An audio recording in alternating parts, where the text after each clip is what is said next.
Hey there everyone, and welcome back to another reaction video. And today we'll be reacting to SCP-4959, or Zombie Dinosaur. Also, I am already for Halloween working on a different outfit for my avatar. But more on that when it's actually Halloween. Anyway, or around the time for Halloween, you know? Anyway, let's press play and see what's gonna happen, shall we? The explorer slashes his way through the jungle, using his large machete to hack through the thick undergrowth. He suddenly stops and turns around. Which way was it again? His local guide answers, but he must wait for him to finish and his research assistant to translate. He says to continue straight. It's just another 100 yards or so.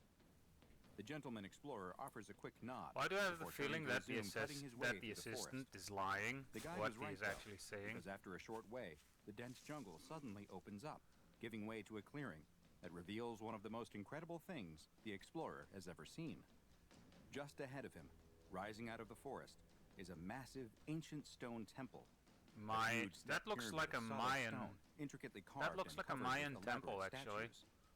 The colossal structure looks like it has been abandoned for centuries, if not longer, with nature having done its best to reclaim the stone and cover the pyramid in vines and other plants. The team approaches the temple, but stops in front of a stone monument that stands in front of it. The explorer traces its carved lines with his finger, knocking the dirt away to reveal its weathered pictograph. It appears to depict a sort of creature, but with large spread wings instead of arms. Perhaps a kind of ritualistic garb, the explorer says to his assistant.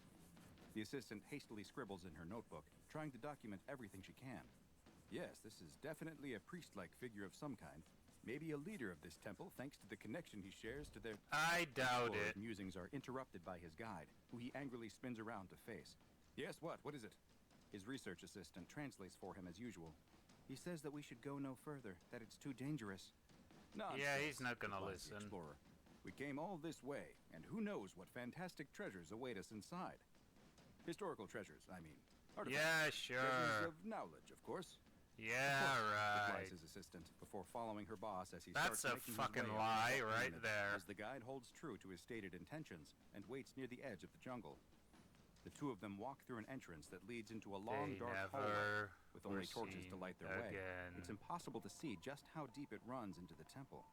The explorer stops to examine the walls, which are covered in even more carvings. He can see that there are complicated geometric patterns, but also many more depictions of the same winged creature that was on the monument outside. Here, though, the creatures are depicted in moments of action. They appear to be running, chasing, reaching out and grabbing for people. They're AKA hunting. Picking them up, carrying them away to... Right where the pictograph story should reveal its climax is a chunk of missing wall. It must have fallen off at some point. Oh well, the explorer declares before moving on to explore more. So he's not really interested in historical stuff. He's just interested in underneath the missing panel. And he's interested in the monetary value that can be found. Rearranging the various pieces back into their original form. Meanwhile, the explorer's attention has been caught by something else. On the other side of the hall, fucking called it. Tall, proud warrior, and in his hand, he clutches a large bejeweled spear, the gemstones adorning it sparkling in the torchlight. The explorer reaches out and grips the spear's handle.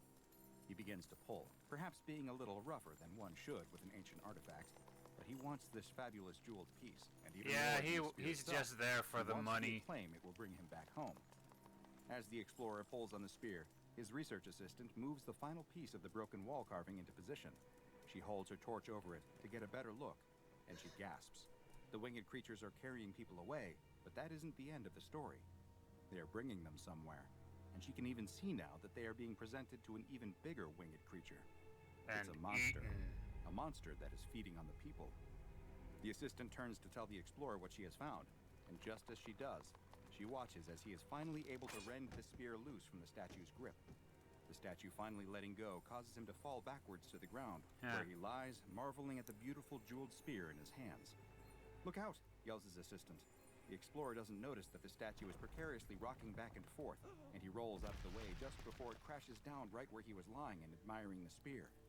"Are you okay?" she asks as she rushes over. "I think so," he tells her. "Just a little bump on the head. Nothing that can't be fixed up by a good..." "By a good what?" she asks, but he seems Behind distracted you. by something behind her. By a good... My God, what is that?" He points, and the research assistant turns to see something emerging from a hole in And the wall gets where the eaten. statue once stood. It's one of the creatures from the wall carvings, a bizarre half-man, half-lizard with wings instead of arms. Though there's no flesh at all, the creature is completely made of bone. The two of them both scream at the skeletonized half-human, and the creature screams right back at them, emitting a shrill, high-pitched squeal. And Suddenly, they more of die. the creatures begin to emerge from the hole in the wall, with others crawling out of previously unseen and unnoticed holes in the walls and ceiling. The creatures rush towards them, blocking their way out of the temple, and the pair have no choice but to run further down the darkened hallway. As they run, more of the creatures emerge from holes in the darkness, screaming at them and grasping at them with the sharp claws on the end of their wings. As they round a corner, one reaches out and grasps the explorer's ankle, causing him to trip and fall hard onto the stone floor. His assistant rushes to his aid, but as she is helping him up, two more of the creatures appear behind her and envelop her in their bony, winged arms. The explorer stands up and stabs at one of them with the jeweled spear as they drag her into a dark hole, but a third tears it from his hands. With more still coming down the hallway behind him, the explorer has to run. The hallway in front of him looks to have collapsed at Man, some what a point in the dick. past, and he has no choice but to enter one of the dark tunnels that has been carved into the rock. The narrow tunnel winds back and forth, and the explorer is unsure of where he is going or what his plan is. He rounds a bend, and the tunnel opens up into a gigantic room. The ceiling must be over 100 feet high, and he can't see the furthest walls, with the only light emitted by his torch and a dim beam of sunlight coming down through a hole high up in the ceiling. He notices, too, that it has suddenly gone quiet. He turns and looks back at the tunnel he has just emerged from, and notices that the sound of the horrible creatures that were chasing him has ceased. And he's eaten. The explorer hears something coming from deeper in the giant room and turns back, peering into the darkness. There, in a single beam of light, he sees one of the winged creatures, but it is moving strangely, as if it isn't walking, but floating up into the air. And that's because it isn't walking. As it gets closer, the explorer can see that the winged creature is stuck on the tooth of a giant, monstrous mouth.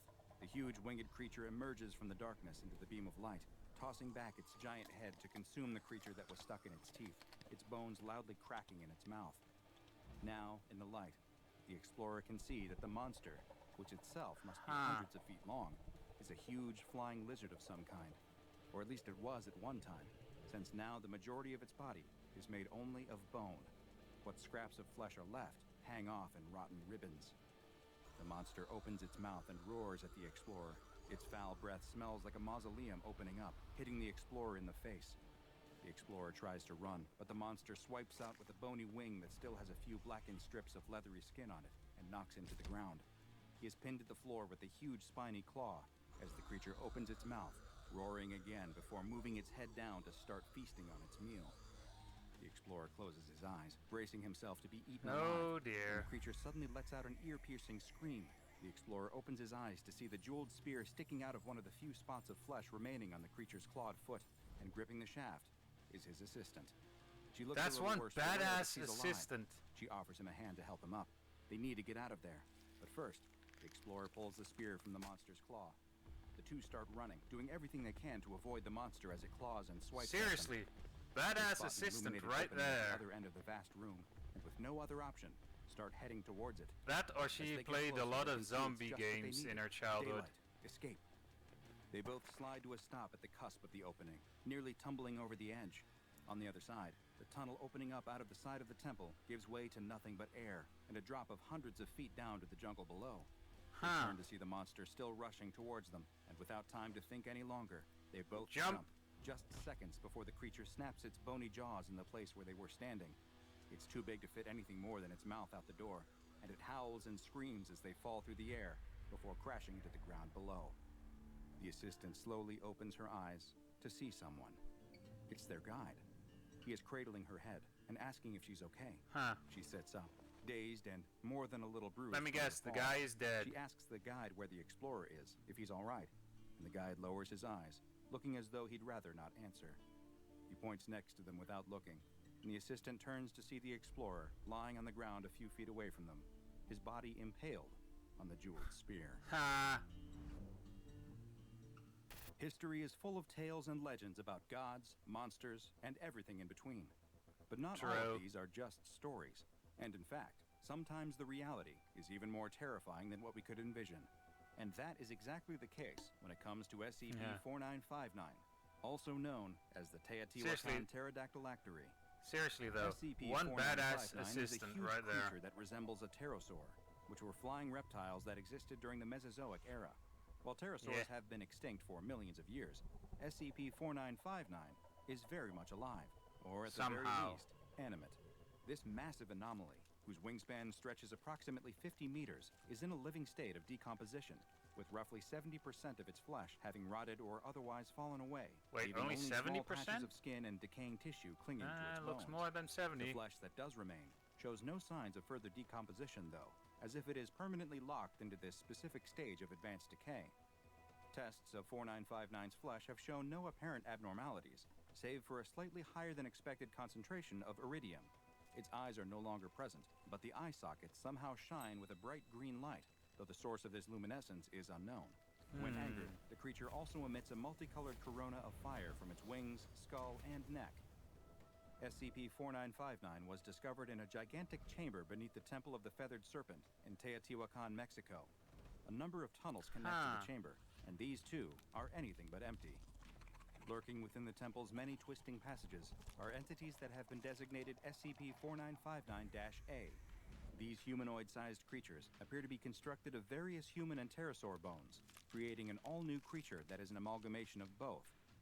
The bones are connected to a central stone-like heart, but it is unknown if this heart was carved from stone, or if it was at one time a real heart that turned to stone through a process of ossification, nor is it fully understood just how the bones are connected to it or stay together.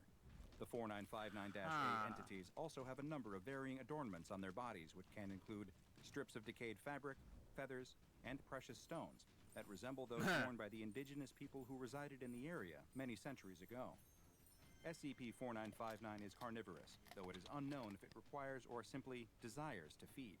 Regardless, it seems to be the task of the SCP-4959-A entities to bring it meals, since the 4959 creature itself is too large to leave its chamber beneath the temple.